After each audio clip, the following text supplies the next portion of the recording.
वह गुफा अत्यंत ही अंधकारमय थी, किंतु वानरों की दृष्टि उस अंधकार में भी कार्य कर रही थी। उनका तेज और पराक्रम अवरुद्ध नहीं होता था और उनकी गति वायु के समान थी। तीव्र वेग के साथ वे उस गुफा के भीतर पहुंच गए। भीतर पहुंचकर उन्होंने देखा कि वह स्थान अत्यंत उत्तम, प्रकाशमान और मनोहर था। चारों ओर साल, ताल, तमाल, नागकेसर, अशोक, धब, चंपा, कनेर आदि के पुष्पयुक्त वृक्ष दृष्टिगत हो रहे थे।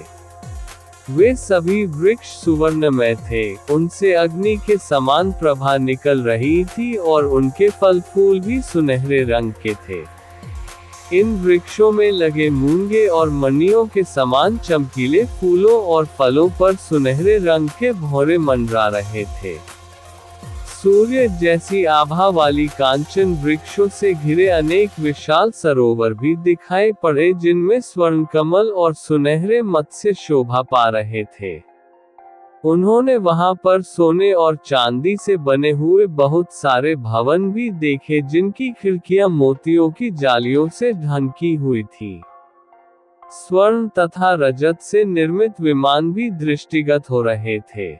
वहां रखे हुए अनेक पात्रों में सोने, चांदी और कांसे के ढेर भरे हुए थे। बहुमूल्य सवारियां, सरस, मधु, महामूल्यवान दिव्य वस्त्रों के ढेर, विचित्र कंबल एवं कालीने, मृगचर्मों के समूह आदि भी जहां तहां रखे हुए थे।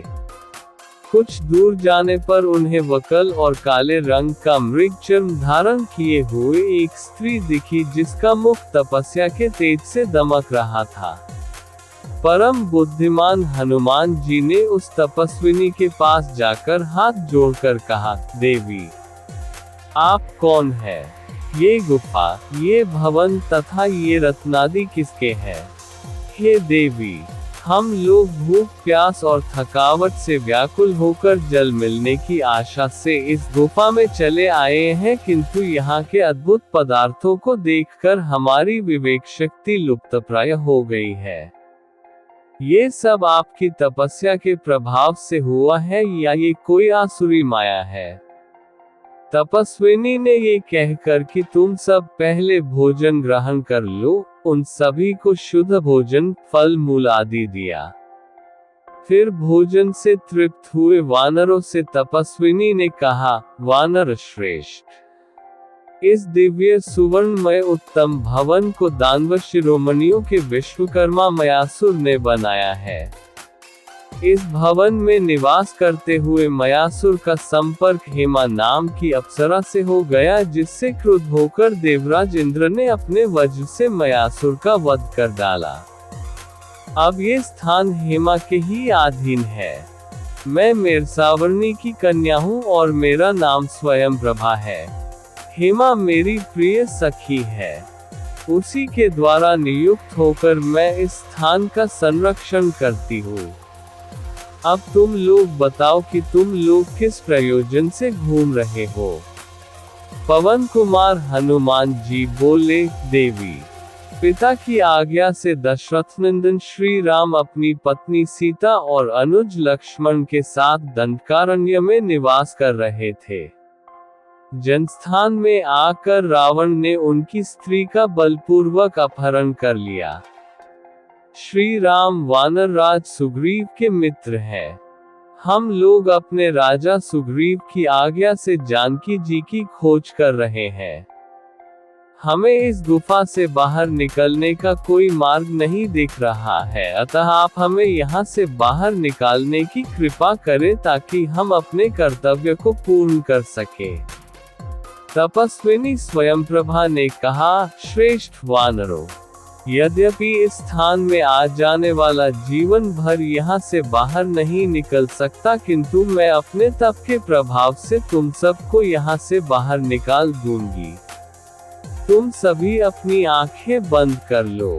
वानरों के आंख मूंदते ही स्वयंप्रभा ने निमिष मात्र में उन्हें गुफा से बाहर निकालकर कहा, अब तुम अपनी आंखें खोल लो। ये देखो, तुम्हारे समक्ष महासागर लहरा रहा है। तुम्हारा कल्याण हो। इतना कहकर तपस्विनी स्वयंप्रभा अपने स्थान में वापस चली गई। ये कथा वाल्मीकि रामायण के सुंदरकांड का एक अंश है, जिसमें भगवान हनुमान और वानर दल सीता माता की खोज में लगे होते हैं। उनकी खोज उन्हें एक गुफा में ले जाती है, जहां का दृश्य अत्यंत अद्भुत और मनोहारी है। गुफा में प्रवेश करते ही वानरों ने देखा कि वहां का वातावरण अत्यंत उत्तम, प्रकाशमान और मनोहर था। वहां अनेक प्रकार के स्वर्णमय वृक्ष थे, जिनमें सुंदर पुष्प और फल लगे हुए थे। वृक्षों पर सुंदर सुनहरे भौरे मंडरा रहे थे और सूर्य जैसी आभा वाले कांचन वृक्षों से घिरे अनेक विशाल सरोवर भी दिखाई दिए, जिनमें स्वर्ण कमल और सुनहरे मत्स्य शोभा पा रहे थे। इसके अतिरिक्त उन्होंने सोने और चांदी से बने हुए भवन, मोतियों की जालियों से ढकी खिड़कियां, स्वर्ण तथा रजत से निर्मित विमान और बहुमूल्य सवारियां देखी। वहां रखे हुए पात्रों में सोने, चांदी और कांसे के ढेर भरे हुए थे। बहुमूल्य वस्त्र, विचित्र कंबल एवं कालीनें, मृग चर्मों के समूह आदि भी वहां दिखे। थोड़ी दूर जाने पर उन्हें एक तपस्विनी दिखी, जिसका मुख तपस्या के तेज से दमक रहा था।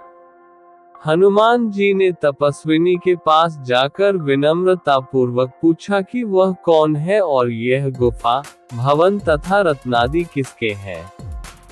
तपस्विनी ने वानरों को पहले भोजन करवाया और फिर बताया कि ये दिव्य सुवर्णमय उत्तम भवन मयासुर द्वारा बनाया गया है, जो अब हेमा नामक अप्सरा के अधीन है। तपस्विनी स्वयं मेरसावर्णी की कन्या स्वयंप्रभा है और हेमा की प्रिय सखी है, जो यहाँ का संरक्षण करती है। हनुमान जी ने तपस्विनी को अपनी स्थिति बताई और उनसे गुफा से बाहर निकलने का मार्ग पूछा। तपस्विनी ने अपने तप के प्रभाव से उन्हें बाहर निकालने का वादा किया और वानरों से आंखें बंद करने को कहा। स्वयंप्रभा ने निमिष मात्र में उन्हें गुफा से बाहर निकाल दिया और कहा कि महासागर उनके समक्ष लहरा रहा है, जिससे उनका कल्याण हो।